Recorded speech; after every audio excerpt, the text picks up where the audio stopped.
हम लोग हमेशा गरीबों को मदद करते आए, चूँकि हमारी पार्टी ही गरीब की है, तो हमेशा हम गरीबों को बीच मदद करते रहे और आने वाला समय में भी मदद करते रहेंगे। चूँकि राज्य स्तर के मंत्रीगण आए थे, क्या डीएम साहब, एसपी साहब को, एसडीओ साहब, बीडीओ साहब, सीओ साहब या अन्य पदाधिकारी को बैठा के कभी पूछने का काम कर रहा है और किसके बाद तो चल रहा है जी। पहले लालू प्रसाद यादव जी का देन है जी कि आज जो उप मुख्यमंत्री बने हैं, लालू प्रसाद जी का ही देन है जो आज सीढ़ी पर यहाँ तक पहुँचे हैं। जिस समय उनका उम्र भी नहीं हुआ था उस समय मंत्री किसने बनाया था? राष्ट्रीय जनता दल ने मंत्री। हम लोग अशोक सम्राट के वंशज हैं जी। हम लोग ओछी राजनीति नहीं करते, लेकिन हाँ, समाज में कुछ लोग ऐसे हैं जो ओछी राजनीति करती है और समाज को धरातल तक आपको गद्दी से उतारेंगे नहीं जब तक हम पगड़ी नहीं खोलेंगे। पगड़ी भी खोल लेते हैं जी, माथा भी मुड़ा लेते हैं। हद तो जब हो जाती है जब अपने मुख से कहते हैं कि 2025 में माननीय नीतीश कुमार जी के नेतृत्व में चुनाव लड़ा जाएगा जी। बेशर्मी की तो हद जब हो जाती है जी। तो मांझी जी जो यादव समाज पर इल्ज़ाम लगाए हैं जी, बिल्कुल ही सरासर गलत है और किसी जाति विशेष पर इल्ज़ाम नहीं लगाना चाहिए। चूँकि जाति का अपराधी का कोई जाति नहीं होता है। चाहे किसी जात का अपराधी हो, वह अपराधी कौन? सम्राट जी काहे जब सम्राट जी थे बड़े नेता समाज के, तो पूरे बिहार में काहे नहीं एक को टिकट दिलवा दिए? राष्ट्रीय जनता दल महागठबंधन के पिताजी को एमपी किसने बनाया? वो राष्ट्रीय जनता दल ने बनाया था। पहचान किसने दिया?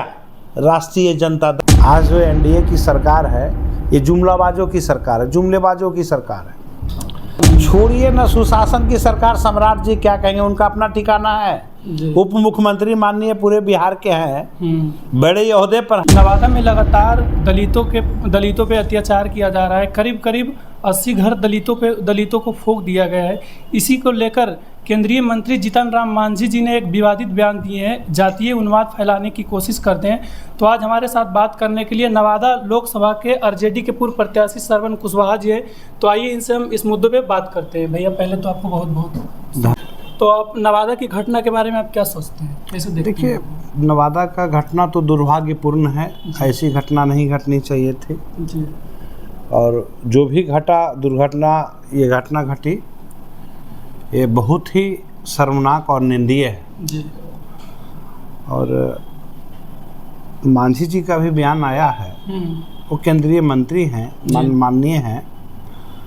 और देखिए, अपराधी का कोई जाति नहीं होता, अपराधी का कोई जाति नहीं। और ख़ास करके मांझी जी जो यादव समाज पर इल्ज़ाम लगाए हैं जी, बिल्कुल ही सरासर गलत है और किसी जाति विशेष पर इल्ज़ाम नहीं लगाना चाहिए। चूँकि जाति का अपराधी का कोई जाति नहीं होता है। चाहे किसी जात का अपराधी हो, वह अपराधी होता है। और जिस तरह से यहाँ राजनीति कर रहे हैं, खुद अपने मंत्री हैं और भारत सरकार के, बिहार सरकार के बहुत सारे मंत्री, विधायक, एमपीज सारे लोग आए, माननीय लोग पहुँचे यहाँ जी। डबल इंजन की सरकार है जी। और 80 घर से भी अधिक, खुद अपने कह रहे हैं कि 80 घर से ऊपर है वहाँ पे 80 घर लगा। और दुर्भाग्य तो ये है कि ना तो केंद्र के एक भी मंत्री हों या एमपीज हों या बिहार सरकार के एमएलए हो या मंत्री हो, पूरा बिहार ही नहीं, दूसरा स्टेट से भी मीडिया से लेकर सारे लोग यहाँ पहुँचे। लेकिन आप देखिए, क्या एक भी बयान में कभी अधिकारियों के बैठाकर यह जानने का प्रयास किया कि यहाँ 80 घर से ऊपर महादलितों की बस्ती है जिसे जलाया गया जी। वहाँ पे स्कूल क्यों नहीं है जी? वहाँ पे बाल बच्चे को पढ़ने के लिए आंगनबाड़ी केंद्र क्यों नहीं है जी? स्वास्थ्य केंद्र क्यों नहीं है? विद्यालय क्यों नहीं है? वो नहीं बना हुआ है। प्रधानमंत्री आवास नहीं है, मुख्यमंत्री आवास नहीं है। इंदिरा आवास की चर्चा तो बहुत हो रहा है आजकल की, प्रधानमंत्री जी बहुत इंदिरा आवास दे रहे हैं, तो वहाँ 80 घर में एक भी घर नहीं है जो इंदिरा आवास। वहाँ सिर्फ कागज पे होता है। आज जो एनडीए की सरकार है, ये जुमलाबाजों की सरकार है, जुमलेबाजों की सरकार है। और एक भी इंदिरा आवास नहीं है वहाँ। दुर्भाग्य है। आप कहते हैं कि हम 3 लाख इंदिरा आवास, प्रधानमंत्री आवास योजना दे रहे हैं, लाखों लाख मुख्यमंत्री आवास योजना दे रहे हैं, आवास बन रहा है, वहाँ कहाँ गई आवास? एक भी आवास नहीं। क्या अधिकारियों के बीच बैठकर जो केंद्रीय मंत्रीगण यहाँ आए थे, राज्य स्तर के मंत्रीगण आए थे, क्या डीएम साहब, एसपी साहब को, एसडीओ साहब, बीडीओ साहब, सीओ साहब या अन्य पदाधिकारी को बैठा के कभी पूछने का काम किया? नहीं। कि जिले में इतनी बड़ी बस्ती है, आखिर यहाँ एक भी इंदिरा आवास किस परिस्थिति में नहीं हुआ? आखिर एक भी इंदिरा आवास क्यों नहीं किया गया? मुख्यमंत्री आवास योजना क्यों नहीं की गई? क्यों नहीं बना? ना ही सड़क है, ना ही बिजली है, ना ही तो आंगनबाड़ी केंद्र है, विद्यालय है, ना ही तो वहाँ स्वास्थ्य केंद्र है। किसी तरह का कोई सुविधाएं वहाँ नहीं है। आखिर क्यों? जी, लेकिन सरवन जी एक बात और है, ये जो सम्राट चौधरी जी हैं वो बोल रहे हैं कि सुशासन की सरकार है, इसमें तो कार्रवाई हो रही है, लेकिन दिखता नहीं। छोड़िए ना सुशासन की सरकार, सम्राट जी क्या कहेंगे, उनका अपना ठिकाना है। उप मुख्यमंत्री माननीय पूरे बिहार के हैं, बड़े ओहदे पर हैं, उनका अपना ठिकाना है कि कहाँ रहेंगे नहीं रहेंगे। आज जो उछल रहा है वो किसके बाद वाला उछल रहा है? पहले लालू प्रसाद यादव जी का देन है कि आज जो उप मुख्यमंत्री बने हैं, लालू प्रसाद जी का ही देन है जो आज सीढ़ी पर यहाँ तक पहुँचे हैं। जिस समय उनका उम्र भी नहीं हुआ था, उस समय मंत्री किसने बनाया था? राष्ट्रीय जनता दल ने मंत्री बनाया था। उनके पिताजी को मंत्री किसने बनाया था? स्वास्थ्य मंत्री किसने बनाया था? राष्ट्रीय जनता दल ने बनाया था। उनके पिताजी को एमपी किसने बनाया? वो राष्ट्रीय जनता दल ने बनाया था। पहचान किसने दिया?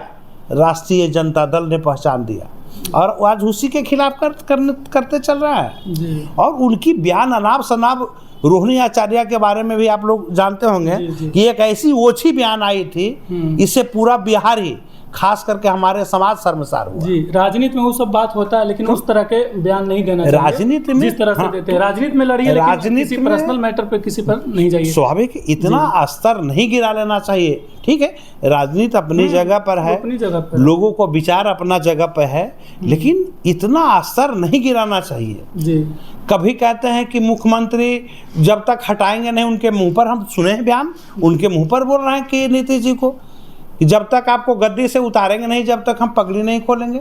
पगड़ी भी खोल लेते हैं, माथा भी मुड़ा लेते हैं। हद तो जब हो जाती है जब अपने मुख से कहते हैं कि 2025 में माननीय नीतीश कुमार जी के नेतृत्व में चुनाव लड़ा जाएगा। बेशर्मी की तो हद जब हो जाती है, तो क्या कहिएगा। हम लोग अशोक सम्राट के वंशज हैं, हम लोग ओछी राजनीति नहीं करते, लेकिन हाँ, समाज में कुछ लोग ऐसे हैं जो अच्छी राजनीति करती है और समाज को धरातल पर ढकेलने का काम करती है। लेकिन वो तो बोल रहे हैं कि हम अपने समाज के सबसे बड़े नेता हैं। कौन? सम्राट जी? काहे ना, जब सम्राट जी थे बड़े नेता समाज के, तो पूरे बिहार में काहे नहीं एक को टिकट दिलवा दिए? राष्ट्रीय जनता दल महागठबंधन 7 टिकट दिया। क्यों नहीं एक भी टिकट पूरे बिहार में दिला पाए अपने समाज को? क्या ये उनकी औकात है? राष्ट्रीय बीजेपी में, एनडीए में उनकी यही औकात है कि एक भी टिकट अपने समाज को दिलाने में कामयाब नहीं हुए। अब तो अध्यक्ष पद से भी हटा दिया गया है, और आने वाला समय में उप मुख्यमंत्री पद से भी जाएंगे। जी, अच्छा, नवादा में अपराधी जो बढ़ रही, कब तक बढ़ते रहेंगे? देखिए, नवादा ही नहीं, पूरे बिहार में अपराधी बेलगाम है। जी, लूट, हत्या, बलात्कार, बहुत सारी जघन्य घटनाएं हो रही है, और नीतीश जी अब उनको आराम करने की ज़रूरत है। ये मैं नहीं कहता हूँ कि उन्होंने काम नहीं किया, चलिए जो काम किए सो किए, और अब उनको आराम करने की ज़रूरत है। अपना उत्तराधिकारी चुनना चाहिए, जिनको बना दें। आने वाला समय में पूरे बिहार का आइकॉन भाई तेजस्वी जी हैं, और 2025 में किसी भी कीमत पर तेजस्वी जी मुख्यमंत्री बिहार के बनेंगे, और एक नया सवेरा लेकर तेजस्वी जी के रूप में पूरा बिहार आएगा। तो 2025 में आप लोग का पार्टी का तैयारी कैसा चल रहा है, नवादा में खास करके? देखिए, हम नवादा ही नहीं, हम लोग पूरे बिहार में हमेशा तैयार रहते हैं। और नवादा क्या, नवादा हम लोग का घर है, और आज भी पूरे बिहार में सबसे बड़ी पार्टी हम हैं। राष्ट्रीय जनता दल सबसे बड़ी पार्टी है, और जो भाई तेजस्वी जी का सोच है कि हमारा बिहार का लोग बाहर कमाने के लिए नहीं जाए, यहाँ रोजी रोजगार मिले, नौकरियाँ में जाए, हमारा बिहार डेवलप कैसे हो, हमारा बिहार का जो ये दुर्दशा है वो दशा कैसे सुधरे, लोगों में भाईचारा कैसे बढ़े, जी। जो जातीय उन्माद फैलाया जा रहा है उसको कैसे रोका जाए, इसकी सभी पहलुओं पे काम कर रही है। और मांझी जी का क्या है, मांझी जी तो मांझी जी का बेटे भी यही बयान दिए हैं। बिल्कुल, मांझी जी का क्या है, राजद के समर्थक अच्छा, ने इतना किया है, जो भी किया है राजद के समर्थकों ने वो किया तो बोलेंगे ही जी। और जबकि वहाँ पे खुद वहाँ के जो पीड़ित हैं वो पीड़ित ही बोल रहे हैं कि फलाने पासवान ने हमारे साथ ऐसा कार्य को अंजाम दिया है। और मांझी जी को क्या है, मांझी जी मांझी समाज के नेता हैं, कहते हैं दलितों का अहम नेता हैं। तो क्या आज पूरे बिहार का आधी से ज़्यादा में 50% से ज़्यादा मांझी समाज के लोग एटखोला जाते हैं, यूपी जाते हैं, बंगाल जाते हैं काम करने के लिए। क्या कभी इन्होंने सोचा कि हमारा समाज के लोग, जो मांझी समाज के लोग हैं, वो बाहर क्यों कमाने के लिए जा रहा है? जी। हम इसके लिए यहाँ रोजगार व्यवस्था करें, शिक्षा व्यवस्था करें, सभी लोग को जो घर नहीं है उसको घर बनाए। तो ये सब सिर्फ एसी में बैठ के राजनीति करने वाले लोग हैं। लेकिन मांझी जी बोले थे कि जब उस टाइम वो मुख्यमंत्री थे तो बोले थे कि हम 5-5 डिसमिल जो भूमिहीन है उसको हम 5-5 डिसमिल जमीन देंगे। उसके बाद नीतीश कुमार जी आए तो बोले कि 3 डिसमिल हम जमीन देंगे जिसके पास भूमिहीन है, भूमि नहीं है, तो उस पर भी नहीं दिए। अरे भाई 3 डिसमिल अगर जमीन दे देता तो इतनी बड़ी घटना क्यों होती? और घटना क्यों हुई, कैसे हुई, इसका स्क्रिप्ट कहाँ से लिखा गया, ये साजिश किसकी है, ये सब कुछ पर्दाफाश हो जाएगा अगर प्रशासन चाहे कि इसको पर्दाफाश करने के लिए कि आखिर ये घटना घटी तो ये प्रायोजित था या टेंडम हो गया, ये इत्तेफाक से हो गया, तो सारी सच्चाई सामने आ जाएगी। प्रशासन तो भी सरकार के ही है, स्वाभाविक है। देखिए वही कह रहे हैं कि प्रशासन यह पर्दाफाश करना चाहती नहीं है। अगर प्रशासन चाह ले कि ये जो जघन्य अपराध हुआ, जो घटना हुआ, इसमें किसका हाथ है और किसका षड्यंत्र है, और स्क्रिप्ट कहाँ से लिखा गया है और इस पर षड्यंत्र कब से चल रहा था, ये दूध का दूध और पानी का पानी हो जाएगा। प्रशासन काम कर रही है और जो लगता है जी। और हम आग्रह भी करेंगे कि इस कार्य का उद्भेदन होना बहुत जरूरी है जी। उद्भेदन होना चाहिए कि आखिर यह जो घटना घटी वो घटना घटी कैसे, जी। इसमें साजिश किसकी है। चूँकि वहाँ महादलितों की एक बस्ती थी और वहाँ पर लोग आ जा रहे थे, रह रहे थे, ये तो जांच का विषय है। जमीन किसकी है नहीं है, वो तो नहीं है, वो तो कोर्ट का मामला है। चूँकि लिखतम के आगे बक्तम कुछ नहीं होता, कुछ नहीं है लिखतम के आगे। तो आने वाला समय में सब कुछ ठीक होगा। और नवादा तो सभी लोग चले आते हैं, नवादा को प्रयोगशाला लोग समझ लिए हैं कि चलो कुछ नहीं है, नवादा चलें, एक प्रयोगशाला है और प्रयोग करते हैं और उसका शिकार हम लोग होते हैं। अच्छा, श्रवण कुशवाहा क्या मदद की वहाँ जा करके पीड़ितों के पास? देखिए, हमारी पार्टी, हम नहीं, हमारी पार्टी राष्ट्रीय जनता दल परिवार हर गरीब के साथ है। जी जी। वह चाहे किसी जात बिरादरी के से आते हो। जी जी। हम लोग हमेशा गरीबों को मदद करते आए, चूँकि हमारी पार्टी ही गरीब की है, तो हमेशा हम गरीबों को बीच मदद करते रहे और आने वाला समय में भी मदद करते रहेंगे। चूँकि हम लोग क्या मदद किया नहीं किया हुआ किसी से छुपा हुआ नहीं है, छुपा हुआ नहीं है जी। और हमेशा मदद करते रहें और मदद करते रहेंगे। तो चलिए, मेरा लास्ट एक सवाल रहेगा, आप नवादा के युवाओं के बारे में क्या कहना चाहते हैं? देखिए, नवादा के युवाओं में एक आज भी जोश है, एक समझ है, पहले की समय रहा नहीं है, समय बदला है और इस समय के साथ लोगों को चलना चाहिए। एक विश्वास लेके चलना चाहिए कि आपने नीतीश जी की सरकार भी देखी जी।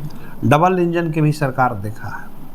एक बार हम लोग चाहेंगे कि भाई पूरा नवादा ही नहीं, पूरा बिहार के युवा युवतियाँ भाई तेजस्वी जी को साथ दे के 2025 में मुख्यमंत्री बनाए। और मुझे उम्मीद ही नहीं, पूर्ण विश्वास है कि हद तक जो बेरोजगारी है, जो बाहर लोग जम कर कमाने के लिए जाते हैं, जो पढ़ लिख कर घर में बैठे हैं, वो चाहे युवक हो या युवतियाँ हों, मुझे पूर्ण विश्वास है कि हद तक इस बेरोजगारी को दूर किया जाएगा। जी। तो चलिए, ये थे हमारे साथ श्रवण कुशवाहा जी, नवादा के बारे में बोले हैं। और जो गलत है उसको बचाया भी नहीं जाए और जो सही है उसको फंसाया भी नहीं जाए। तो चलिए, बात करने के लिए बहुत बहुत धन्यवाद।